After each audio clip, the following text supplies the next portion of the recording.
दोबारा से हम क्रैश कोर्स स्टार्ट कर रहे हैं, जिसमें आपका टॉपिक चल रहा है बेटा, कौन सा चैप्टर है आपका? First, structure of chromosome, cell division. ठीक है, तो ये आज हम स्टार्ट करेंगे।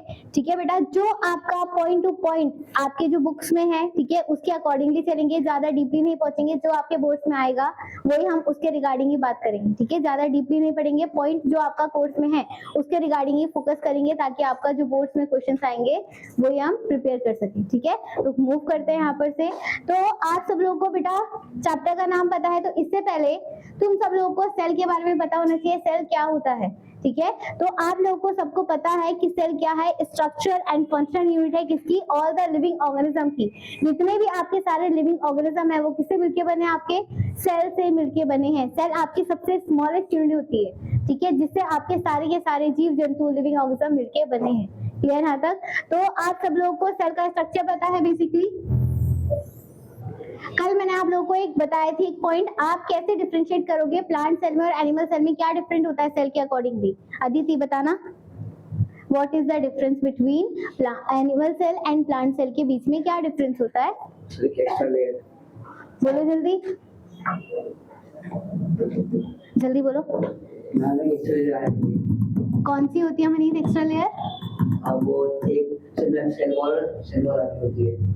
ठीक है, देखो बेटा अदिति, सबसे पहला डिफरेंस क्या होता है? जो आपका प्लांट सेल होता है और जो आपका एनिमल सेल होता है, आपका जो प्लांट सेल होता है उसके आउटर मोस्ट लेयर में एक एक्स्ट्रा लेयर प्रेजेंट होती है, उसका नाम होता है आपका सेल वॉल।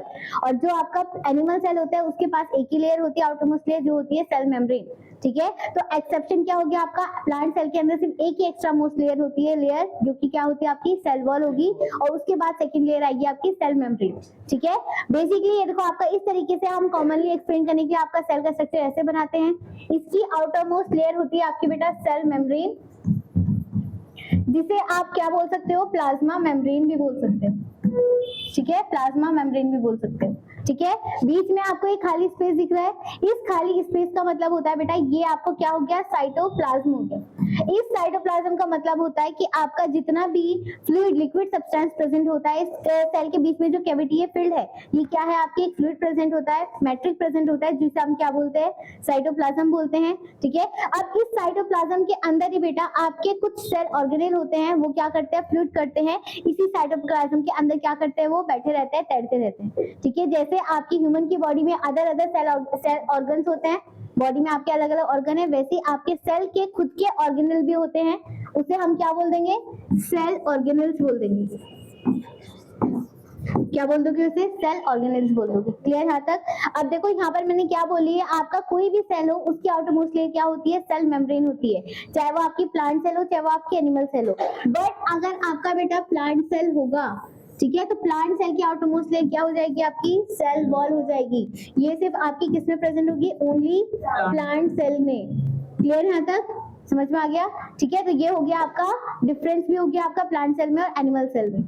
ठीक है, सेकेंड, आपको ये बीच में एक पार्ट दिख रहा होगा, इस पार्ट को हम क्या बोलते हैं? न्यूक्लियस बोलते हैं। ठीक है, अब न्यूक्लियस जो होता है बेटा, ये आपके पूरे सेल का क्या होता है? ब्रेन ऑफ द सेल होता है, ब्रेन ऑफ द सेल। जो आपके पूरे सेल को जो कंट्रोल करता है, कोऑर्डिनेट करता है, वो कौन सा पार्ट है? आपका न्यूक्लियस पार्ट होता है, क्योंकि इसके अंदर क्या पाया जाता है बेटा? जेनेटिक मटेरियल पाया जाता है। ये क्या है? इसका जेनेटिक मटेरियल है। अब वो जेनेटिक मटेरियल आपका आरएनए भी हो सकता है और आपका डीएनए भी हो सकता है। क्लियर यहाँ तक? यहाँ तक समझ में आ गया? नेक्स्ट डिफरेंस आता है, देखो, जो आपकी सेल वॉल होती है, ये जो आपकी सेल वॉल होती है, वॉल बेटा आपकी हमेशा डेड वॉल होती है। कैसी होती है? ये डेड वॉल रहेगी, ये लिविंग नहीं होती है, डेड वॉल होती है।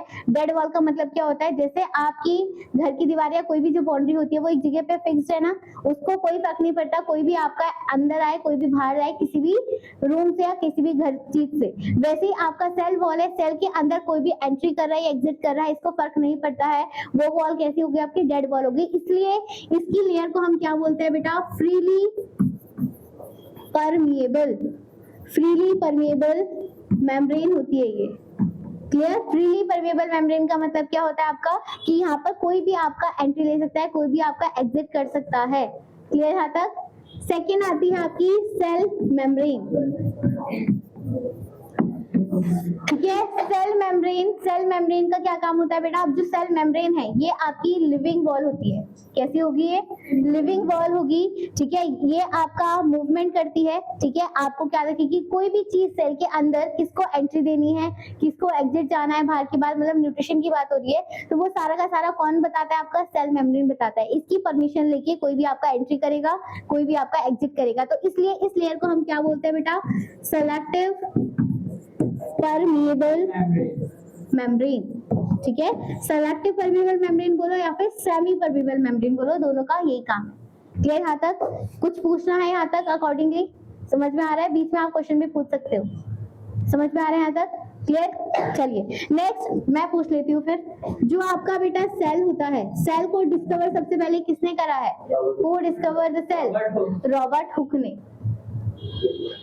रॉबर्ट हुक ने करा है। ठीक है, अब जो आपके बेटा रॉबर्ट हुक साइंटिस्ट थे, इन्होंने सेल को तो डिस्कवर करा था, बट जो वो आपका सेल था, वो सेल को इन्होंने क्या चीज देखी थी? एक डेड वॉल देखी थी।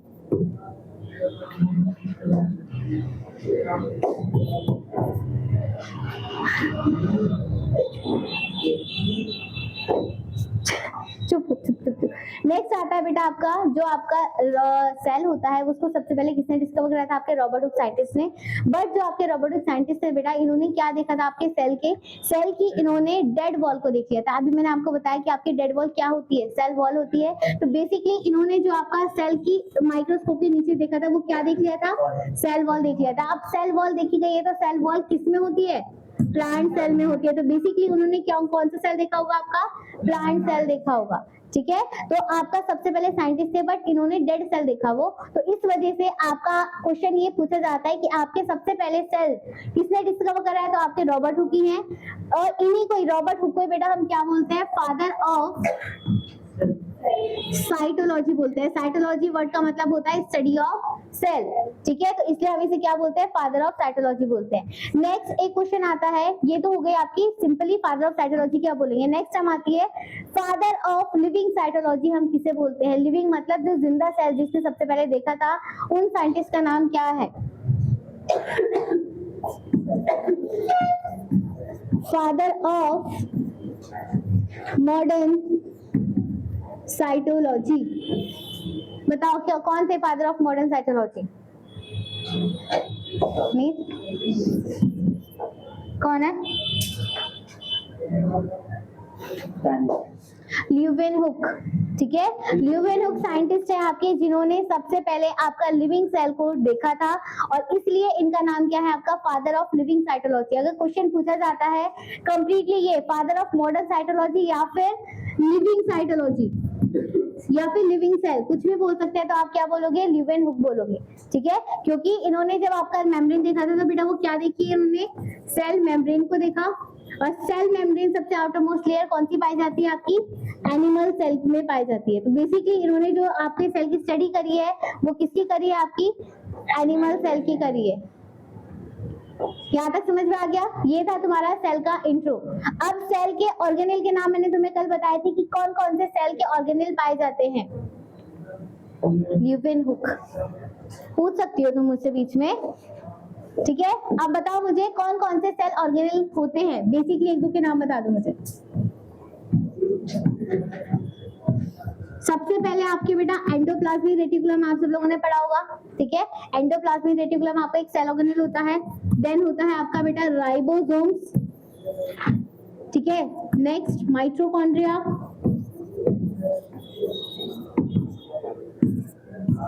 Golgi bodies. ठीक है, और भी बहुत सारे। तो ये सारे के सारे क्या होते हैं बेटा? आपके सेल के बीच में साइटोप्लाज्म में सेल ऑर्गेनेल पाए जाते हैं। ठीक है, ये तुम 9th क्लास में बेसिकली पढ़ के आए हो। ठीक है, तो इस पे आपको इतना डिटेल में नहीं पढ़ना है। इसमें मोस्ट इंपॉर्टेंट आपको क्या पढ़ना है? यहाँ पर न्यूक्लियस के बारे में पढ़ना है, जिसके पास क्या प्रेजेंट है? आपका जेनेटिक मटेरियल पाया जाएगा। ठीक है, तो स्टार्ट कर रहे हैं हम आपका यहाँ से मेन टॉपिक। देखो क्या लिखा हुआ है बेसिकली, आपके जितने भी लिविंग ऑर्गेनिज्म होते हैं इंक्लूडिंग ह्यूमंस, वो सारे के सारे किससे मिलके बने हैं? आपके सेल से मिलके बने हैं। सेल क्या है? आपकी स्ट्रक्चर एंड फंक्शनल यूनिट है किसकी? सारे लिविंग ऑर्गेनिज्म की, ठीक है। देन जो आपका सेल होता है बेटा, उस सेल के अंदर आपकी बहुत सारी चीजें पाई जाती है, बट जो मेन है आपकी क्या है? सेल मेम्ब्रेन, साइटोप्लाज्म और न्यूक्लियस। ये तीन आपके क्या होते हैं? मेन पार्ट्स होते हैं किसके? सेल की बॉडी के, ठीक है। It comprises of the cell membrane, cytoplasm and nucleus, ठीक है। और इस चैप्टर में आपको बेसिकली किसके बारे में पढ़ना है? न्यूक्लियस के बारे में, क्योंकि आपको क्या पढ़ना है वहां पर? जेनेटिक मटेरियल के बारे में पढ़ना है, क्रोमोसोम और डीएनए के बारे में डिटेल में पढ़ना है, ठीक है। तो न्यूक्लियस क्या है? देखो मैंने आपको बोला था आपका सेंट्रल ऑफ द सेल या फिर ब्रेन ऑफ द सेल बोल सकते हो आप, जो कि हर क्या कंटेन करता है? आपका जेनेटिक मटेरियल उसके अंदर पाया जाता है। जेनेटिक मटेरियल क्या हो सकता है? आपका डीएनए या फिर आरएनए हो सकता है, ठीक है। देन आता है आपका बेटा जो डीएनए है, ये क्या है? आपका एक organised into the decreased unit is known as the chromosome, ठीक है। जो आपका डीएनए होता है वो क्या होता है बेटा? क्रोमोसोम से मिलके बनता है, ठीक है। तो आप इस चैप्टर में बेसिकली पढ़ोगे क्या बेटा? जो आपका डीएनए होता है और क्रोमोसोम होता है बेसिकली होते एक ही हैं, बट जो उनका स्ट्रक्चर होता है, उनकी जो शेप होती है, उसके अकॉर्डिंगली हम उनका क्या कर देते हैं? नाम को चेंज कर देते हैं कि कौन कौन से फॉर्म में क्या पाए जाएंगे, ठीक है। क्लियर है तक? समझ में आ रही है बात? तो आपको इसे डिटेल में पढ़ना है यहाँ पर, ठीक है। चलिए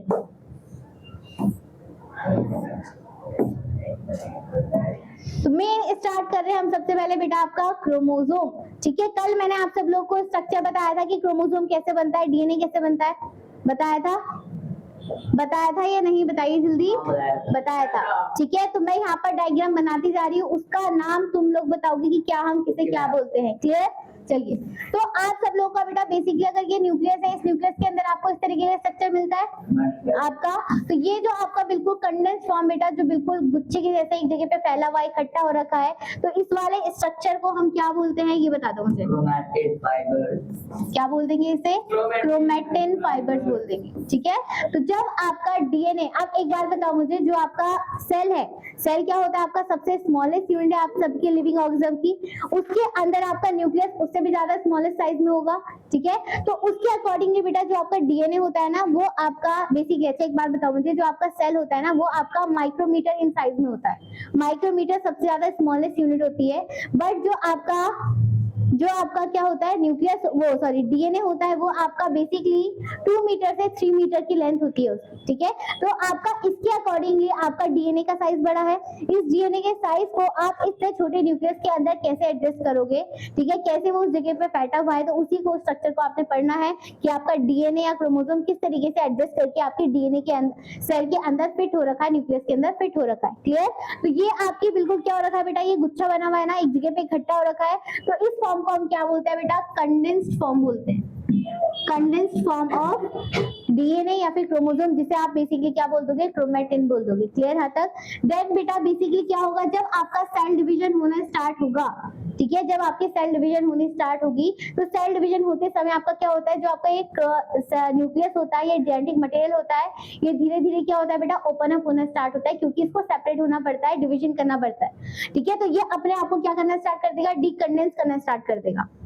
तो जैसे ये डीकंडेंस करना स्टार्ट करेगा, तो ये अपनी शेप को थोड़ा बहुत ओपन करना स्टार्ट करेगा, अनकॉइल्ड होना स्टार्ट हो जाएगा, ठीक है। तो वो जब अनकॉइल्ड होता है स्ट्रक्चर, तो बेटा बेसिकली इस वाले स्ट्रक्चर में ये कन्वर्ट हो जाता है, ठीक है।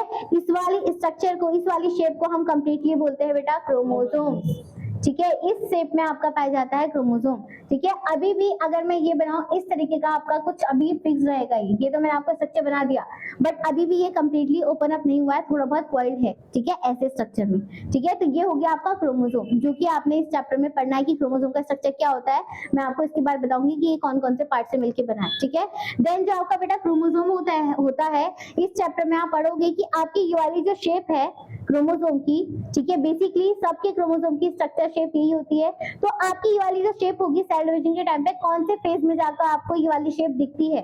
कल भी मैंने बताया था आपको। तो ये आपकी बेटा सिर्फ सेल डिवीजन के मेटा फेज में आपको ये वाली शेप दिखेगी, जिसमें आप क्रोमोसोम की स्टडी कर सकते हो, उसका स्ट्रक्चर को आप क्या कर सकते हो? रीड कर सकते हो, ठीक है। बस इसी फेज में आपको ये स्ट्रक्चर दिखता है, ठीक है। फिर धीरे धीरे क्या होगा बेटा? ये हो गए आपके क्रोमोसोम, समझ में आ गया। अब क्रोमोसोम से क्या होगा बेटा? वो आपका और भी ज्यादा क्या होगा, ओपन अप होगा, अनकॉइल्ड होगा, कंप्लीटली डिकंडेंस हो जाएगा। तो ये वाला जो आपका थ्रेड है बेटा, इस वाले अनकॉइल्ड स्ट्रक्चर को आप और ज्यादा ओपन अप कर दोगे इस तरीके से, तो ये आपका क्या बन गया, अनकॉइल्ड हो चुका है। तो ये फाइनली आपका क्या बन गया बेटा, डीएनए बन चुका है। ठीक है, तो डीएनए का इसी केस में हम क्या बोलते हैं, डीएनए कैसा होता है आपका, डबल हेलिकल स्ट्रक्चर होता है। क्लियर, तो यहाँ तक समझ में आ गया आपका डीएनए क्या होता है, क्रोमोसोम क्या होता है, क्रोमैटिन क्या होता है। क्लियर, अब ये जो आपका डीएनए है बेटा, इसी की आउटरमोस्ट सरफेस एरिया में आपकी क्या प्रेजेंट होती है, जीन्स ये कैरी करता है। क्या कैरी करेगा, जीन्स को कैरी करेगा। जीन्स बेटा तुम्हारी पहनने वाली नहीं है, ये वो वाली है जो कि आपके पेरेंट्स से आपको ट्रांसफर होगी, जेनेटिकली ट्रांसफर होगी। क्लियर, ठीक है जो ओके, यहाँ तक समझ में आ गया। कोई डाउट किसी का, माही कोई प्रॉब्लम, अदिति नहीं, स्टार्ट करें अब। चलो एक बार हम रीड कर लेते हैं बेटा आपका क्रोमोसोम होता क्या है। ठीक है, अब स्टार्ट कर रहे हैं हम। जो आपका बेसिकली बेटा डीएनए है, अभी आपने स्ट्रक्चर देखा, डीएनए आपको कैसा दिख रहा है बेटा, स्मॉल थ्रेड लाइक स्ट्रक्चर दिख रहा है। यहाँ पर हमने बनाया है बेटा अपने अकॉर्डिंगली, आपको जो विजिबल हो सके। बेसिकली जो आपका क्रोमोसोम होता है बिल्कुल बारीकली थ्रेड लाइक स्ट्रक्चर होता है, जो कि हाईली कॉइल्ड होता है। अभी भी ये बिल्कुल ओपन अप नहीं हुआ है, कॉइल्ड हो रखा है, जैसे घुंघराले बाल होते हैं ज़ोइब के, ऐसे वैसे ही होता है ये। ठीक है, तो आपका ये कॉइल्ड लाइक स्ट्रक्चर प्रेजेंट होगा। क्लियर, चलिए फिर स्टार्ट कर रहे हैं। आप यहाँ पर देखो क्या लिखा हुआ है आपका, they are the small and thick highly coiled structure. ठीक है, जो कि आपका कहाँ पर पाया जाएगा बेटा, न्यूक्लियस के अंदर पाया जाता है, divided during the specific stage of the cell division. अब देखो इस पॉइंट में आपका स्पेसिफिक स्टेज नहीं लिखी हुई है ना, ये इसकी बात कर रहे हैं आपका मेटाफेज की स्टेज की ही बात कर रहा है, बट यहाँ पर अभी आपको नहीं दे रखा है कि कौन सी फेज में आपको डिवीजन दिखेगा न्यूक्लियस का होता हुआ। ठीक है, क्लियर यहाँ तक। देन आता है बेटा each and every species has a different number of chromosome. अब जो आपके बेटा जितने भी लिविंग ऑर्गेनिज्म होते हैं एनवायरमेंट के अंदर, उन सबका जो क्रोमोसोम होता है वो डिफरेंट डिफरेंट होता है, सेम कभी नहीं होता है। जो आपकी सेम स्पीशीज होगी उनका सेम होगा, जो आपकी स्पीशीज सेम होती है उनका सेम होगा, बट जो आपकी डिफरेंट डिफरेंट स्पीशीज होगी, अलग अलग जो आपके लिविंग ऑर्गेनिज्म होते हैं, उन सब का क्रोमोसोम क्या होता है आपका, डिफरेंट डिफरेंट होता है।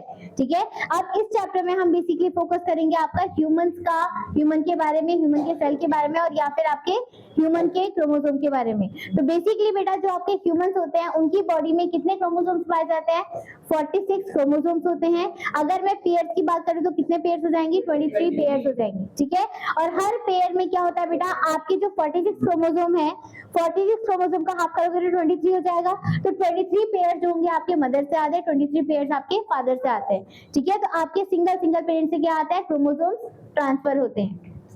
ठीक है, चलिए फिर स्टार्ट कर रहे हैं यहाँ पर से। आप देखो each and every species has a fix number of chromosome. ठीक है, एक फिक्स नंबर ऑफ क्रोमोसोम होता है। Every cell of that species have the same number of chromosome. Example, human beings की कितने क्रोमोसोम्स होते हैं, 46, और पेयर्स की बात करोगे तो कितने हो जाएंगे, 23।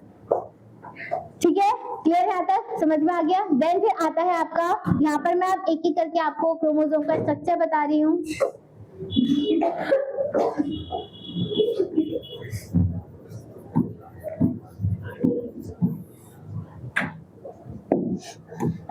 देख रही हूँ मैंने बेटा, देख रही हूँ मैं तुम्हें। इस तरीके का बेटा आपका कुछ स्ट्रक्चर होता है क्रोमोसोम का। ठीक है, इसके बीच में यहाँ पर आपका एक पॉइंट प्रेजेंट होता है जो कि आपके अपर पार्ट को और लोअर पार्ट को क्या करेगा, सेपरेट करेगा। ठीक है, बेसिकली बेटा जो, एक सेकेंड ना,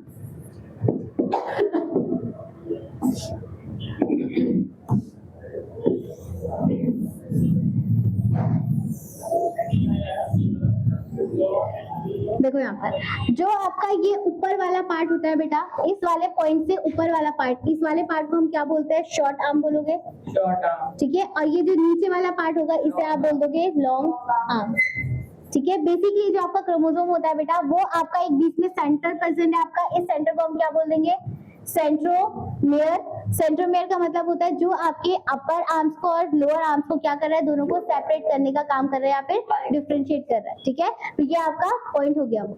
अब जो आपका बेटा ऊपर वाली आर्म होती है, इसकी arm as compare to lower arm से क्या होती है, थोड़ी सी शॉर्ट रहती है, और ये वाली आपकी लॉन्ग रहती है। अब बात आती है बेटा, जो आपकी ये आर्म दिख रही है आपको, इस आर्म्स को बेसिकली हम क्या बोलते हैं, क्रोमैटिड्स बोलते हैं। ठीक है, क्रोमेटिन अलग था, ये क्या है आपका क्रोमेटिड्स है। ठीक है, तो आपके बेसिकली पूरे क्रोमोसोम में कितने क्रोमेटिड्स प्रेजेंट है आपके, 2 ऊपर है 2 नीचे है, तो बेसिकली 4 क्रोमेटिड्स हो गए। और पेयर्स की बात करो तो कितने हो गए, 2 पेयर्स ऑफ क्रोमेटिड्स हो गए। क्लियर यहाँ तक। नेक्स्ट आता है बेटा, ये आपका क्रोमेटिड्स हो चुका है। अब आता है जो आपके डीएनए का एंड पॉइंट होता है, सॉरी क्रोमोसोम का एंड पॉइंट होता है ये वाला और ऊपर वाला। तो ये वाले एंड पॉइंट को हम बोलते हैं बेटा टीलोमेयर।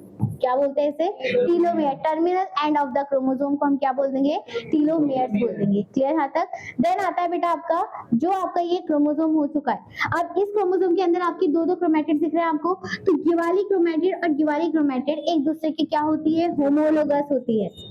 ठीक है, होमोलोगस क्रोमेटिड्स। होमोलोगस का मतलब क्या होता है बेटा, हर जगह पे अगर कहीं पे भी लास्ट वर्ड को छोड़ के अगर कहीं पे भी आपका होमो या हेट्रो वर्ड आता है तो होमो का मतलब होता है सेम और हेट्रो वर्ड का मतलब होता है डिफरेंट। तो यहाँ पर आपका होमो आ रहा है ना, मतलब आपके जो क्रोमेटिड्स है वो दोनों क्या है आपके एक दूसरे के सेम है, आइडेंटिकल है। ठीक है, शेप से ले लो, साइज से ले लो या फिर उसके स्ट्रक्चर से ले लो, सारा का सारा एक दूसरे पे क्या है, दोनों के दोनों सेम रहेंगे। ठीक है, इसे हम क्या बोल देंगे, होमोलोगस क्रोमोसोम।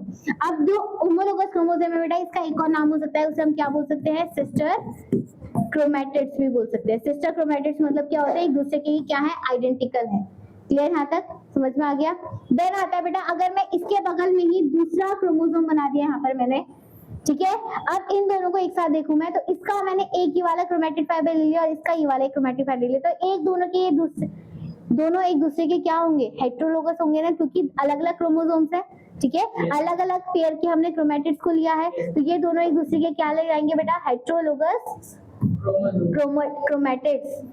ठीक है, और इसी को हम क्या बोलते हैं, नॉन सिस्टर क्रोमेटिड्स भी बोलते हैं, नॉन सिस्टर क्रोमेटिड्स। और हमेशा बेटा जो आपकी क्रोमोसोम की क्रॉसिंग ओवर होती है वो हमेशा क्रॉसिंग ओवर किसकी होगी, आपकी नॉन सिस्टर क्रोमेटिड्स की होगी। कभी भी हमेशा आपकी सिस्टर क्रोमेटिड्स की क्रॉसिंग ओवर नहीं होती है। ठीक है, अपोजिट क्रोमोसोम की क्रॉसिंग ओवर होगी। ठीक है, अब नेक्स्ट बात आती है बेटा, जो आपके ये क्रोमोसोम आपको पेयर में दिख रहे हैं ना, ये पेयर में बेसिकली होते कैसे हैं, आप सबको पता है, ह्यूमन के जो पेरेंट्स होते हैं वो 2 होते हैं, एक होता है मेल, एक होता है फीमेल। तो आपका जो 1 पेयर होता है क्रोमोसोम का वो आपकी मदर से आता है और दूसरा पेयर आपका किससे आता है, फादर से आता है, तब जाके क्या हो गया, आपका पेयर में बन चुका है। तो ये पेयर को हम क्या बोलते हैं बेटा, आपका डिप्लॉयड कंडीशन बोलते हैं। ठीक है, ये क्रोमोसोम कैसा हो गया, आपका 2n हो चुका है अब। ठीक है, और अगर सिंगल होगा तो उसे आप क्या बोल दोगे, NN, मतलब वो हैप्लॉइड है कंडीशन। क्लियर यहाँ तक, समझ में आ रही है बात। ठीक है, तो एक बार रीड कर लेते हैं क्रोमोसोम की क्या लिखी हुई है पॉइंट्स। देखो क्या लिखा हुआ है, basically homologous chromosome are the pair of corresponding chromosomes having the same shape, size and structure. जो आपके होमोलोगस क्रोमोसोम होता है बेटा वो पेयर्स में रहते हैं और हमेशा उनका जो शेप हो, चाहे साइज हो, चाहे स्ट्रक्चर हो, वो सारा का सारा क्या होता है, सिमिलर रहता है। Then in a pair one chromosome जो होगा बेटा वो कहाँ से आएगा, आपके सिंगल पेरेंट से आएगा, एक आपके मदर से आएगा, एक आपके फादर से आएगा। क्लियर यहाँ तक, समझ में आ रही है बात। चलिए आगे मूव करते हैं। ये रहा देखो आपका पूरा कंप्लीटली क्रोमोसोम का स्ट्रक्चर। ठीक है, ये आपका मैंने अभी ड्रॉ करके बताया आपको स्ट्रक्चर। ये बीच वाला पार्ट क्या होगा, जो आपके दोनों क्रोमेटिन को सेपरेट कर रहा है, सेंट्रोमेयर।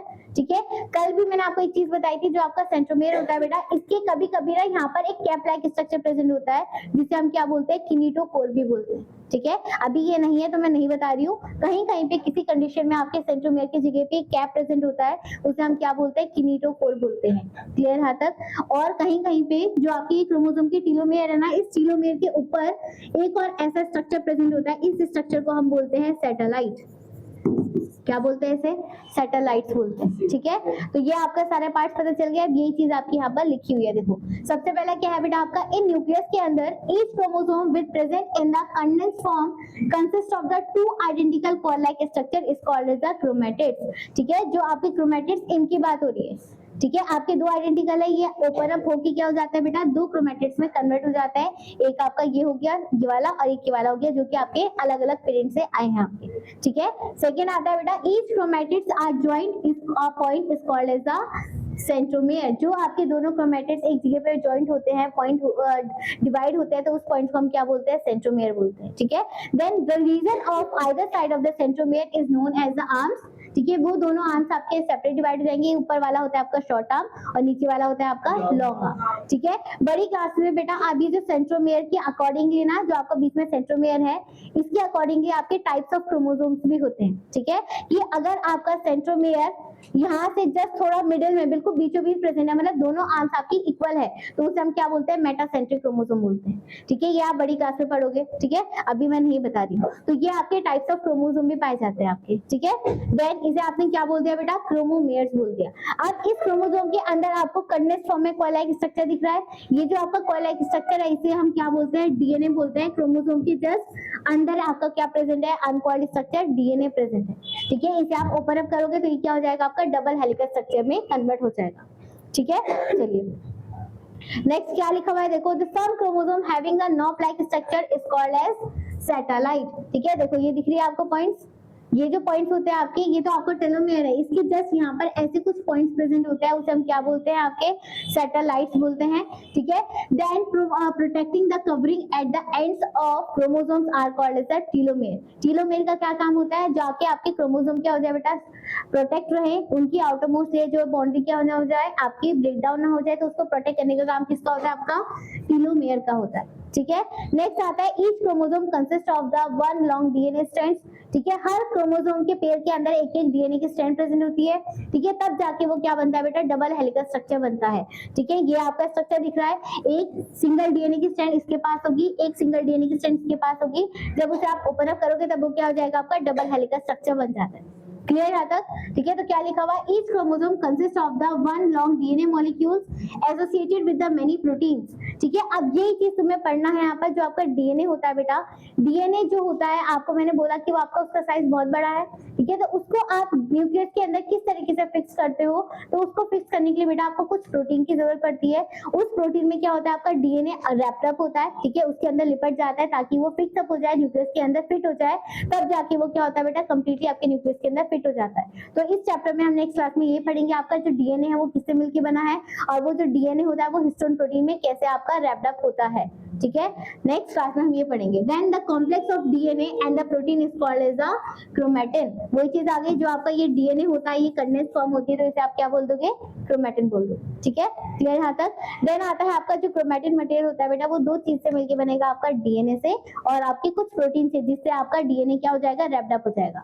ठीक है, अब यहाँ पर क्वेश्चन ये पूछा जाता है आपका, जो आपका डीएनए जब रैप्ड अप होता है तो उसमें आपका डीएनए की अमाउंट ज्यादा होती है या फिर हिस्टोन प्रोटीन की ज्यादा होती है? तो हमेशा आपका डीएनए जो होगा बेटा वो 40% होगा, और आपका प्रोटीन जो होता है हिस्टोन प्रोटीन, ये हिस्टोन क्या है, आपका प्रोटीन है। ठीक है, ये आपका 60% होता है। ठीक है, तो दोनों में अमाउंट आपकी इतनी होती है। ठीक है, 60-40% आपका चलता रहता है। ठीक है, अब जो हिस्टोन प्रोटीन होता है बेटा, ये भी आपका टाइप्स में होता है, नेक्स्ट क्लास में हम यही पढ़ेंगे। ठीक है, तो ये हो गया बेटा आपका किसका स्ट्रक्चर, क्रोमोसोम का स्ट्रक्चर यहाँ तक कंप्लीट। ठीक है, चलो तो अभी टाइम बचा है, हम अभी पढ़ लेते हैं आपका डीएनए का स्ट्रक्चर क्या होता है, डीएनए क्या होता है। ठीक है, तो जो आपका बेटा डीएनए होता है, डीएनए की फुल फॉर्म बताएगा कोई? Deoxyribonucleic acid. इससे पहले हम ये पढ़ लेते हैं, जो आपका बेटा जेनेटिक मटेरियल होता है, जेनेटिक मटेरियल क्या होता है आपका, जो भी लिविंग ऑर्गेनिज्म होता है उसके सेल के न्यूक्लियस के अंदर एक आपका क्या होता है, जेनेटिक मटेरियल होता है, जो कि हर लिविंग ऑर्गेनिज्म को एक दूसरे से क्या करता है, डिफरेंशिएट करता है।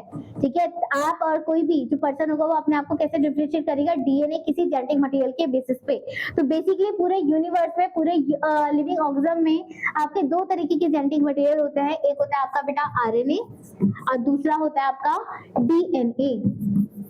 ठीक है, बेसिकली बेटा जो आपका आरएनए होता है ना, आरएनए सबसे पहला आपका क्या है, जेनेटिक मटेरियल होता है, और आरएनए के बनने से ही आपका क्या बना है, डीएनए का फॉर्मेशन हुआ है। ठीक है, अगर आरएनए नहीं होता तो आपका डीएनए भी नहीं बनता। तो बेसिकली डीएनए का फॉर्मेशन किससे होता है, आपका आरएनए से ही होता है।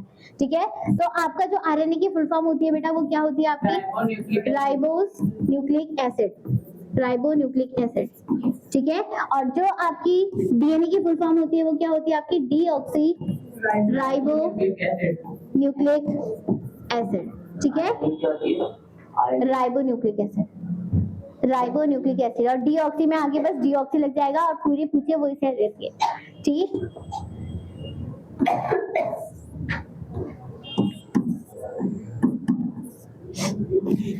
क्या लिख दिया मैंने, ठीक है, ये हो गई आपकी राइबो न्यूक्लिक एसिड। देन आता है बेटा जो आपका डीएनए होता है, डीएनए आपके सारे लिविंग ऑर्गेनिज्म में मोस्टली सब में आपका जेनेटिक मटेरियल क्या पाया जाता है, डीएनए पाया जाता है। तो आपका ये डीएनए जो होता है क्या होता है, आपका यूनिवर्सल जेनेटिक मटेरियल पाया जाता है। ठीक है, इसी को हम क्या बोलते हैं, यूनिवर्सल जेनेटिक मटेरियल बोलते हैं।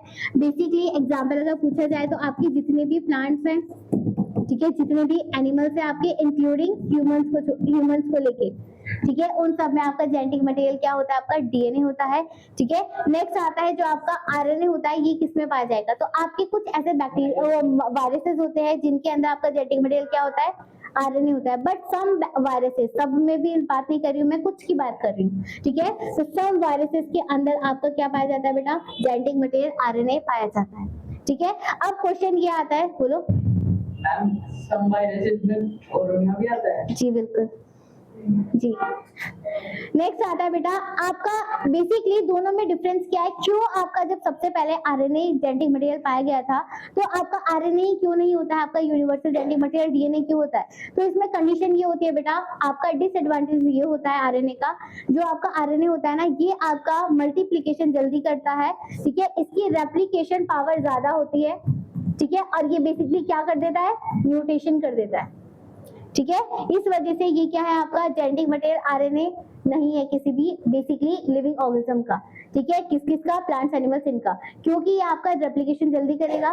ठीक है, जब आपकी कोई भी चीज को जल्दी कॉपी करेगा तो आपका म्यूटेशन जल्दी होगा, इवोल्यूशन जल्दी होगा। ठीक है, धीरे धीरे चेंजेस नहीं आएगी, तो इस वजह से आपका जेनेटिक मटेरियल नहीं है। ठीक है, आपने सब लोगों ने देखा है मोस्ट फेमस एग्जाम्पल, जब कोई भी किसी को भी वायरस होता है या कहीं किसी की बॉडी के अंदर भी वायरस जाता है, ठीक है, तो वायरस का काम क्या होता है बेटा, ऐसे सपोज करो आपकी ये कोई होस्ट बॉडी है, ठीक है, ये आपकी किसी की होस्ट की बॉडी है। ठीक है, अब आपने इसके बाद में एक एग्जांपल पढ़ोगे आप वायरस का, बैक्टीरियोफाज वायरस। ठीक है, वो बैक्टीरियोफाज वायरस का स्ट्रक्चर कुछ ऐसा होता है, स्पाइडरमैन के जैसे, स्पाइडर के जैसे। ठीक है, ऐसा कुछ स्ट्रक्चर होता है। तो कोई भी जो वायरस होता है ना बेटा, इसके आप सबको पता है जेनेटिक मटेरियल क्या प्रेजेंट है, आरएनए प्रेजेंट है। ठीक है, एक और डिफरेंस समझो, जो आपका आरएनए होता है ना बेटा, या फिर वायरस होता है, सॉरी वायरस जो होता है, वायरस की एक क्वालिटी होती है, वायरस को आज तक कोई भी डिसाइड नहीं कर पाया कि आपका लिविंग है या फिर नॉन लिविंग है। ठीक है, आपका जब वायरस किसी होस्ट बॉडी के बाहर होता है, मतलब ये किसी की बॉडी के प्रेजेंट नहीं है, बाहर प्रेजेंट है, तो ये आपका नॉन लिविंग के जैसे बिहेव करेगा। और जैसे अगर ये किसी होस्ट बॉडी के अंदर चले जाएगा तो ये आपका लिविंग कैसे बिहेव करेगा, और अपने आप को जल्दी रेप्लिकेट करके उसकी बॉडी में अपना जेनेटिक मटेरियल ट्रांसफर कर दिया। ठीक है, जैसे फॉर एग्जांपल ये अभी आपके डीएनए बाहर है, वायरस जो है ये आपका कहाँ है, होस्ट बॉडी के बाहर है, तो इस टाइम पे ये आपको कैसा लगेगा, नॉन लिविंग के जैसे लगेगा।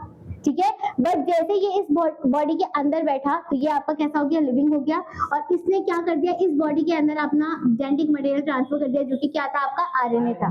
ठीक है, तो ये जैसे ही बेटा आरएनए यहाँ पर ट्रांसफर करेगा तो आपका इसका जो खुद का जेनेटिक मटेरियल होगा उसको क्या कर देगा, ये उसको आरएनए क्या कर देगा, अपने जैसा बनाना स्टार्ट कर देगा, अपनी इतनी कॉपीज बना देगा कि आपका जो होस्ट बॉडी थी वो अपना खुद का जेनेटिक मटेरियल को भूल जाएगा और इसका जेनेटिक मटेरियल अपना समझने लग जाएगा। ठीक है, तो इतनी जल्दी आपका क्या करता है, वो रेप्लिकेट करता है, मल्टीप्लिकेशन करता है। तो इस वजह से आपका क्या नहीं है, जेनेटिक मटेरियल आरएनए नहीं होता है। वहीं अगर मैं डीएनए की बात करूँ तो डीएनए क्या करता है, आपका स्मॉल म्यूटेशन करता है, म्यूटेशन तो करता नहीं है, स्मॉल स्मॉल क्या करेगा, वेरिएशन करेगा, वो धीरे धीरे काम करता है, इसलिए वो क्या है, आपका यूनिवर्सल जेनेटिक मटेरियल होता है। क्लियर यहाँ तक, तो डिफरेंस समझ में आ गया। क्वेश्चन आपसे पूछ सकते हैं कि जब आपका आरएनए सबसे पहले यूनिवर्सल जेनेटिक मटेरियल है तो वो क्यों नहीं है, तो आप ये रीजन बता सकते हो। क्लियर यहाँ तक, चलिए फिर अभी हम स्टार्ट कर रहे हैं। आपका यहाँ तक समझ में आ गया आपका आरएनए जेनेटिक मटेरियल क्या होता है। ठीक है, चलिए फिर स्टार्ट कर रहे हैं। अब आपका जेनेटिक मटेरियल में जो आपका डीएनए होता है, बेसिकली उस डीएनए का क्या काम होता है। ठीक है, चलिए जो आपका बेसिकली बेटा डीएनए होता है, डीएनए की फुल फॉर्म क्या होती है, डीऑक्सी राइबो न्यूक्लिक एसिड। ठीक है, सेकेंड आपसे ये पॉइंट पूछ सकते हैं, जो आपका ये होता है, ये क्या होता है, आपका यूनिवर्सल जेनेटिक मटेरियल होता है, यूनिवर्सल जेनेटिक मटेरियल होता है आपका। ठीक है, सेकंड जो आपका डीएनए होता है बेटा, ये आपका डीएनए 3 चीजों से मिलके बनता है, 3 कंपोनेंट से मिलके बनता है। ठीक है, DNA made up of 3 components. ठीक है, वो 3 कंपोनेंट्स के नाम बताएगा कोई। सबसे पहला component nitrogenous bases, pentose sugar, phosphate group, pentose sugar और phosphate group, फॉस्फेट ग्रुप। ठीक है, तो आपका जो डीएनए होता है बेटा इन तीन चीज से मिलके बनता है, पेंटोज शुगर, फॉस्फेट ग्रुप और नाइट्रोजनस बेसिस। ठीक है, तो ये तीन चीजों की वजह से आपका क्या बनेगा, कंप्लीटली डीएनए बनता है। और बेसिकली आपका क्रोमोसोम भी किससे मिलके बनेगा, इन्हीं तीन चीजों से मिलके बनता है। ठीक है, जब आपका डीएनए से बनता है तो एक एक करके हम सबसे पहले पढ़ेंगे बेटा आपका नाइट्रोजनस बेसिस क्या होता है। ठीक है, तो नाइट्रोजनस बेसिस का मतलब क्या होगा बेटा, आपके कुछ ऐसे क्या प्रेजेंट होंगे बेटा, नाइट्रोजन के या फिर आपके प्रोटीन के अमीनो एसिड के ऐसे ग्रुप प्रेजेंट होंगे जो कि आपका कुछ क्या बना रहे होंगे, प्रोटीन या आपके कुछ ऐसे अमीनो एसिड फॉर्म कर रहे होंगे जिसकी वजह से आपके कुछ नाइट्रोजनस बेसिस का फॉर्मेशन हुआ होगा। ठीक है, तो बेसिकली जो आपके नाइट्रोजनस बेसिस होता है बेटा इन डीएनए के अंदर वो दो तरीके के पाए जाते हैं। ठीक है, वो दो तरीके के कौन से होते हैं आपके, purine और पिरामिडन और दूसरा क्या हो जाएगा आपका प्यूरिन। ठीक है, नेक्स्ट जो आपका पिरामिडन होता है बेटा ये अगेन आपके दो पार्ट्स में डिवाइडेड हो जाएगा, ये अगेन टू पार्ट्स में डिवाइड होता है। वो दो पार्ट्स के नाम क्या होते हैं आपके, एडेनाइन, इसको आप कैपिटल ए से डिनोट करोगे, और दूसरा क्या हो जाएगा आपका गुआनाइन, जिसे आप कैपिटल जी से डिनोट करोगे। ठीक है, नेक्स्ट आता है प्यूरिन जो होता है बेटा ये थ्री पार्ट से फॉर्म होता है, ये इसके अंदर तीन पार्ट्स होंगे, साइटोसाइन, यूरासिल और थाइन। साइटोसिन जिसे कैपिटल सी से डिनोट करोगे, देन आता है यूरासिल जिसे यू से डिनोट करोगे, और लास्ट आ जाएगा आपका थाइमिन। ठीक है, जिसे आप कैपिटल टी से डिनोट कर दो। क्लियर यहाँ तक, तो ये थे आपके तीन कंपोनेंट्स।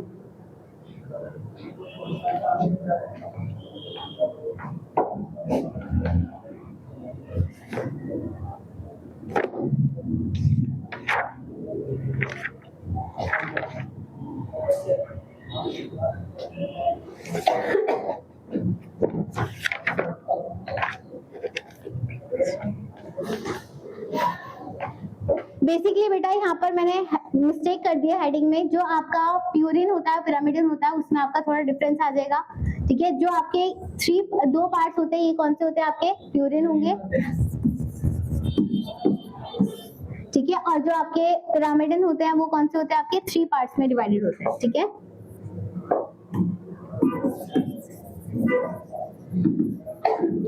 ठीक है, तो जब आपका बेटा डीएनए बनता है तो डीएनए आपका हमेशा इन दोनों की पेयरिंग से फॉर्म्ड होगा।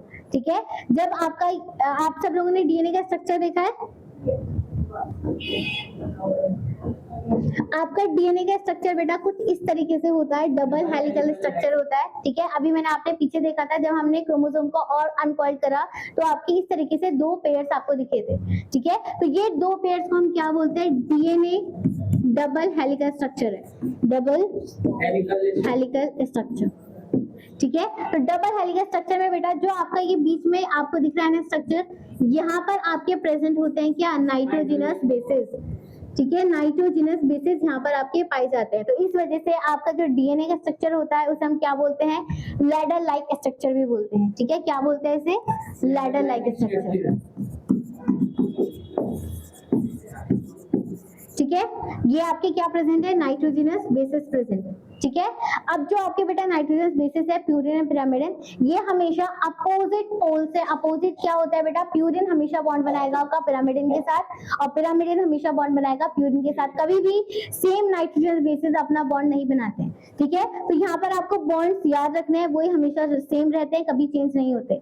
अगर मैं बात करूँ बेटा इन डीएनए के अंदर जो आपके नाइट्रोजन बेसिस की बेस पेयरिंग होती है वो क्या होती है, एडेनिन हमेशा डबल बॉन्ड के साथ बॉन्ड बनाता है आपका थाइमिन का, और जो साइटोसिन होता है वो ट्रिपल बॉन्ड के साथ बनाता है ग्वानिन का। ठीक है, ये क्या है आपका, यहाँ पर डबल बॉन्ड का फॉर्मेशन हो रहा है, यहाँ पर डबल बॉन्ड होता है। डबल बॉन्ड कौन सा होता है, ये क्वेश्चन पूछा जाता है आपका कि आपके जो बॉन्ड प्रेजेंट है कौन से बॉन्ड होते हैं, तो हाइड्रोजन बॉन्ड होते हैं ये। ठीक है, तो डबल बॉन्ड कौन से है बेटा, ये हाइड्रोजन बॉन्ड है। ठीक है, डबल हाइड्रोजन बॉन्ड। ठीक है, और ये क्या होता है आपका, साइटोसिन हमेशा ट्रिपल बॉन्ड के साथ क्या करेगा आपका, ट्रिपल हाइड्रोजन बॉन्ड का फॉर्मेशन करेगा। ठीक है, ये वाली जो आपकी बेटा सेकंड वाली कंडीशन है ना, ये आपकी चाहे डीएनए हो चाहे आपका आरएनए हो, दोनों में सेम रहती है, कभी आपके चेंज नहीं होती है। बट आपका जो दूसरा डिफरेंस आता है आरएनए में, ठीक है, आरएनए को आप कैसे डिफरेंस बताओगे। ठीक है, अब देखो यहाँ पर ध्यान देना, इससे पीछे ये आपके सारे कंपोनेंट्स थे, ठीक है। इसमें से अगर मैं बात करूं बेटा आपकी यूरासिल की, यूरासिल जो कंपोनेंट होता है ये सिर्फ आपके किस में पाया जाएगा, ओनली इन आरएनए में पाया जाता है। मतलब जब आपका आरएनए का स्ट्रक्चर प्रेजेंट बनेगा तब आपका यूरासिल पाया जाएगा, ठीक है, डीएनए में नहीं होता ये। और जो आपका थायमिन होता है बेटा ये सिर्फ आपका डीएनए में पाया जाएगा, आरएनए में नहीं बनता है ये बॉन्ड, ठीक है। तो वही चीज आपको यहाँ पर देखो डिफरेंस दिख रहा है आपको। ये आपकी कंडीशन थी किसकी, डीएनए की, तो डीएनए में आपका थायमिन आ रहा है, ठीक है, तो ये आपका थायमिन हो गया। अगर मैं वही बात करूं आपके आरएनए की, तो एडेनिन हमेशा डबल बॉन्ड के साथ क्या लेगा, यूरासिल लेगा। थायमिन की पोजीशन चेंज हो जाएगी, उसकी जगह पे क्या आ जाएगा आपका, यूरासिल आ जाएगा। और जो सेकंड कंडीशन है वो आपकी सेम रहेगी, ठीक है, वो सेम रहेगी। बस सिर्फ किसकी चेंज होती है, यूरासिल और थायमिन की चेंज होती है पोजीशन। तो ये डिफरेंस आपको याद रखना है, ठीक है। तो यहाँ तक समझ में आ गया। तो आपके बेटा जो बॉन्ड होते हैं वो कैसे यहाँ पर डीएनए में एडजस्ट होते हैं। देखो ये आपका सपोज करो यहाँ पर एडेनाइन है, ठीक है, तो एडेनाइन आपका किसके साथ बॉन्ड बनाता है, आपका थायमिन के साथ। डीएनए के स्ट्रक्चर की बात हो रही है तो वो आपका डबल बॉन्ड के साथ क्या बनाएगा, थायमिन बनाएगा। ये जो बीच में बॉन्ड है ये कौन सा बॉन्ड है आपका, हाइड्रोजन बॉन्ड है। तो वैसे ही सेकंड कंडीशन आएगी आपकी, साइटोसिन ट्रिपल बॉन्ड के साथ क्या बनाएगा आपका, गुआनिन के साथ पेयरिंग बना देगा। तो ऐसे पूरी की पूरी आपकी स्ट्रक्चर में आपके नाइट्रोजन बेसिस क्या बनाते हैं, अपना स्ट्रक्चर बनाते हैं, ठीक है। अब जो आपके बचे हुए दो कंपोनेंट्स है, फॉस्फेट ग्रुप और पेंटोज शुगर, तो वो क्या करते हैं बेटा, जो आपका ये नाइट्रोजन बेसिस होता है ना, इसकी बैकबोन में दोनों के दोनों प्रेजेंट होते हैं। तो जो आपका फॉस्फेट ग्रुप होता है, ठीक है, फॉस्फेट ग्रुप आपका बैकबोन होता है किसका, डीएनए का, ठीक है। तो यहाँ पर आपका क्या प्रेजेंट होगा, फॉस्फेट ग्रुप प्रेजेंट होगा। और ये जो आपको बाउंड्री दिखे यहाँ पर आपका क्या प्रेजेंट हो जाएगा बेटा, पेंटोज शुगर प्रेजेंट हो जाएगा।